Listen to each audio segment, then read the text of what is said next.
خدا میں یسوع مسیح کے بابرکت نام میں آپ سب کی سلامتی ہو۔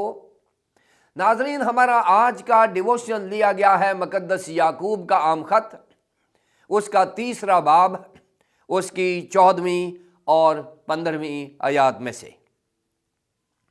کلام مقدس میں یوں لکھا ہے، لیکن اگر تم اپنے دل میں سخت حسد اور تفرقے رکھتے ہو تو حق کے خلاف شیخی نہ مارو، نہ جھوٹ بولو۔ یہ حکمت وہ نہیں جو اوپر سے اترتی ہے، بلکہ دنوی اور نفسانی اور شیطانی ہے۔ کلام مقدس کے پڑھے اور سنے جانے پر خدا کی برکت ہو، آمین۔ ناظرین، ہمارے آج کے ڈیووشن کا عنوان ہے دنوی حکمت، اور اسے آپ تک پہنچانے کے لیے ہمارے ساتھ تعاون کیا ہے بیکن لائٹ سے ورڈ ایٹ ورک نے۔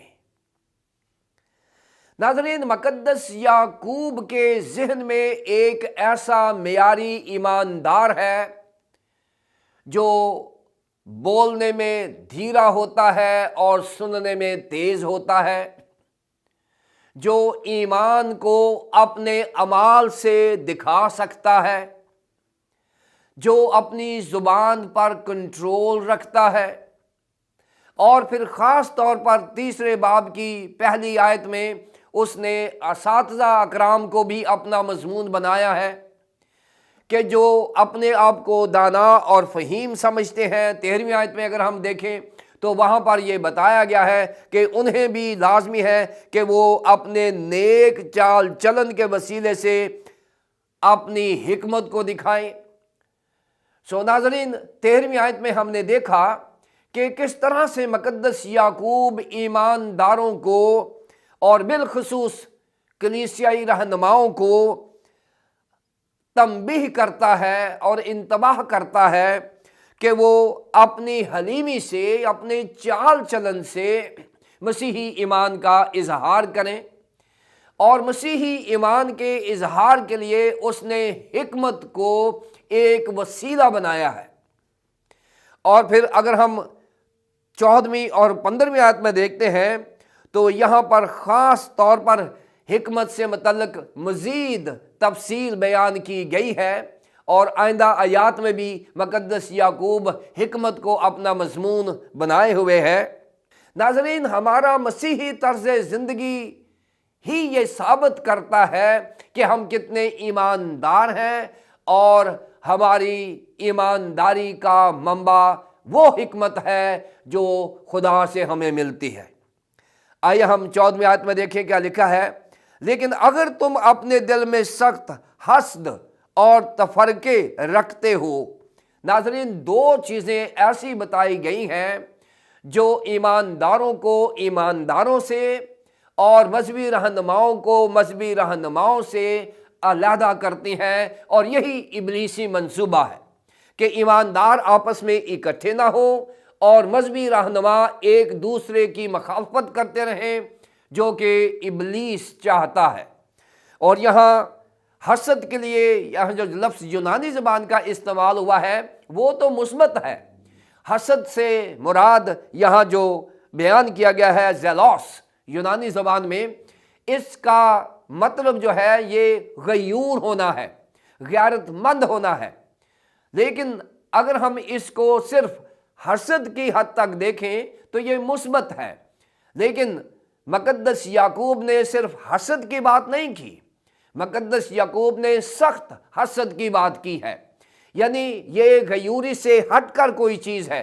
اگر ہم غیور ہیں تو اس کا مطلب یہ ہے کہ ہم مثبت ہیں، لیکن اگر ہم سخت حسد کرتے ہیں تو اس کے معنی ہے کہ ہم کسی کی کامیابی کو دیکھ نہیں سکتے، ہم کسی کی ترقی کو دیکھ نہیں سکتے، اور ہم اس کی ترقی کی بجائے اس کی تنزلی چاہتے ہیں۔ بلکہ یہ بھی ہو سکتا ہے کہ ہم اپنی ترقی نہیں چاہتے، کسی کی تنزلی چاہتے ہیں، یعنی کسی کو ہم چاہتے ہیں کہ کوئی بھی ترقی نہ کرے۔ یہ ناظرین مسیحی رویہ نہیں ہے۔ اسی طرح تفرقہ کے لیے، یعنی تفرقے پیدا کرنا، اس کے لیے جو یونانی زبان کا لفظ ہے وہ ہے ایریتھیو، ایریتھیو۔ اس سے مراد کیا ہے؟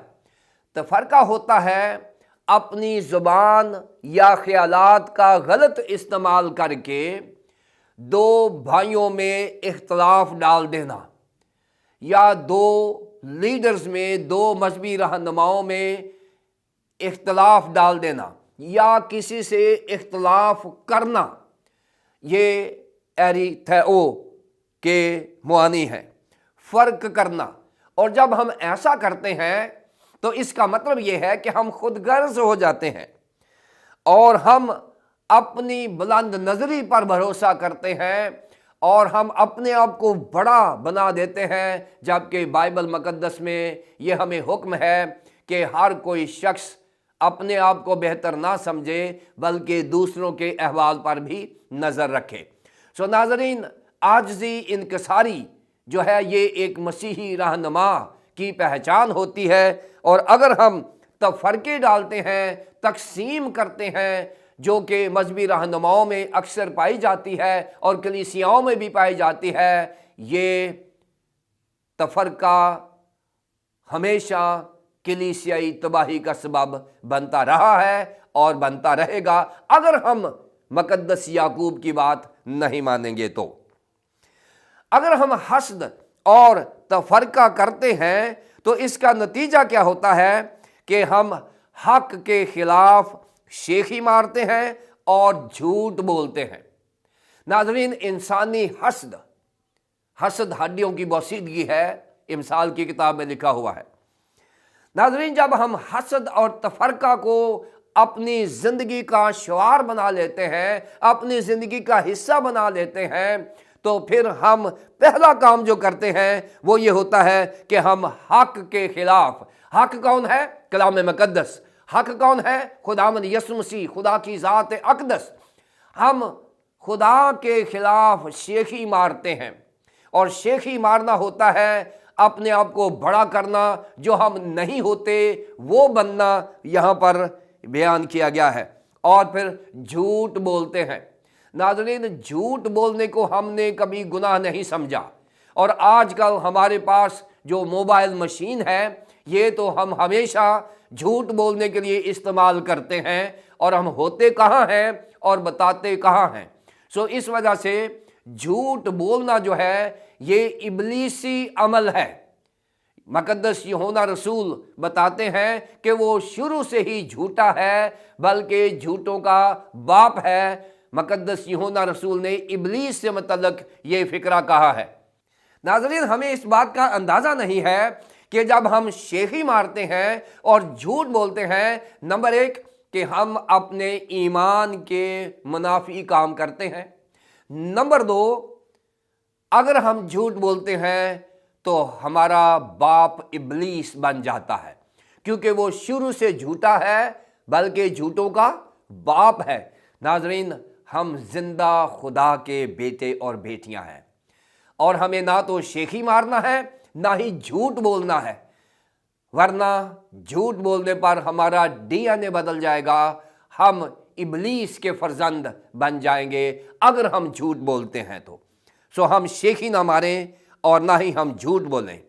اور اگر ہم ایسا کرتے ہیں، جھوٹ بھی بولتے ہیں، شیخی بھی مارتے ہیں، تو پھر مقدس یعقوب نے یہ کہا ہے، تو پھر ذہن میں رکھیں کہ آپ اس حکمت سے تعلق رکھتے ہیں جو اوپر سے نہیں اترتی، کیونکہ مقدس یعقوب نے پہلے باب کی 17ویں آیت میں بالکل صحیح بتا دیا ہے کہ ہر اچھی بخشش اور کامل انعام اوپر سے آتا ہے۔ سو ناظرین، جو چیز اوپر سے مراد آسمان یا خدا ہے، کہ یہ مترادف الفاظ ہیں مقدس یعقوب نے استعمال کیے ہیں۔ سو اگر ہم جھوٹ بولتے ہیں یا شیخی مارتے ہیں تو ہمارا تعلق اس حکمت سے نہیں ہے جو اوپر سے آتا ہے۔ 15ویں آیت میں دیکھیے گا، یہ حکمت وہ نہیں جو اوپر سے اترتی ہے، کیونکہ اوپر سے جو حکمت اترتی ہے اس کا بیان بھی مقدس یعقوب نے آگے کیا ہے، لیکن ایک بیان اس نے پہلے باب کی 17ویں آیت میں دے دیا ہے کہ ہر اچھی بخشش اور کامل انعام اوپر سے اترتا ہے۔ اوپر سے اترنے والی حکمت یہ نہیں ہوتی جہاں پر جھوٹ اور شیخی ہوتی ہے، کیونکہ یہ حکمت دنوی ہے۔ دنوی سے مراد یہ دنیا سے حاصل کی گئی ہے، پھر نفسانی ہے جو ہمارے اندر سے پیدا ہوتی ہے، اور ابلیسی ہے یعنی شیطانی ہے۔ اس حکمت کے نام یہاں پر 4 بتائے گئے ہیں۔ جو شیخی اور جھوٹ بولتا ہے وہ کون سی حکمت کرتا ہے؟ وہ جو زمینی ہے، جو اوپر سے نہیں اترتی، اور جو نفسانی ہے، جو شیطانی ہے۔ ناظرین، ہمارا خداوند یسوع مسیح بذات خود حکمت ہے۔ اگر ہمارا تعلق خداوند یسوع مسیح کے ساتھ ہے تو پھر ہمارا تعلق اس حکمت سے نہیں ہے جس کا نتیجہ جھوٹ اور شیخی ہے۔ ناظرین، میرا اور آپ سب کا طرز زندگی ہی یہ بتائے گا کہ ہم کون سی حکمت سے اپنی زندگی گزار رہے ہیں۔ وہ حکمت جو اوپر سے نہیں آتی، یا جو دنوی ہے، نفسانی اور شیطانی ہے، یا پھر وہ حکمت جو اوپر سے آتی ہے جس سے ہم بہتر مسیحی زندگی بسر کر سکتے ہیں۔ ناظرین، خداوند مجھے اور آپ کو ایسی حکمت دے جس سے ہم ایک معیاری مسیحی طرز زندگی گزار سکیں۔ خداوند مجھے اور آپ کو ایسا کرنے کی توفیق عطا فرمائے، آمین۔ آئیے ہم دعا کریں۔